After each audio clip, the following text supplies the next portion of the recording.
كلمتان حبيبتان إلى الرحمن خفيفتان. 817. hadis.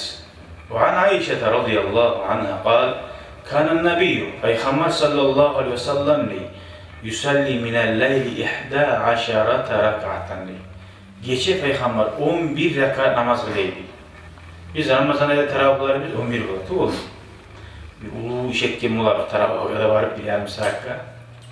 Peygamber aleyhisselam şunca ibadatçı olsa da, şunca ummatni başını tutkan olsa da, bardak hayrete olsa da, geçe kılagan namazı 11 rekat namazı oluyor.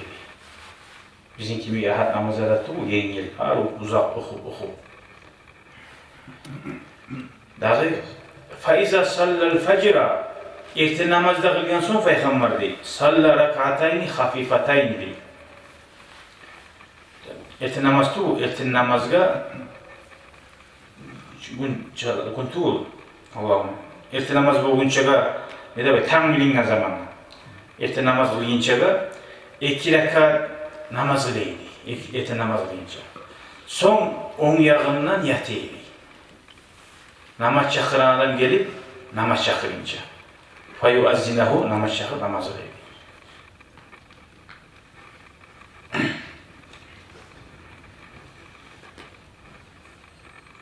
Hal bu muazzinliğine bunu namaz çakıran birine uğraşamam. Yani ertesi namaz çakırınca görüyor musun? Arapça sözlerin manaları onu bir alimler yazmasa o söz iki türlü mana kullanılır.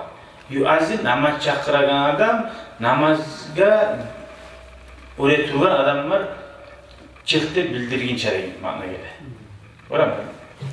Namaz çakırılgan Peygamber aleyhisselam 2 rekat sünnet namazda kıldı ertesi namazın aldığından 10 yağından yattı. Son gele şu namaz çakıran adam adamlar cihilgen namaz başlayıp aytma gele Peygamber. Şu aralıkta da azizine tayanmak sünnattır. Yıkun yok musa da, yıkıdan toygan musa da 2 rekat sünnet namaz kılıp ertesi namazın aldığından 10 yağından bir az zamanı yatıp durmak sünnet. Şu arada zıvaptı.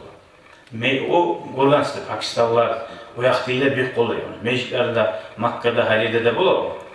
Namaz çakırgan 2 rekat namaz kılıp az zaman tayanmış. Şu sünnet zıvapını almak için.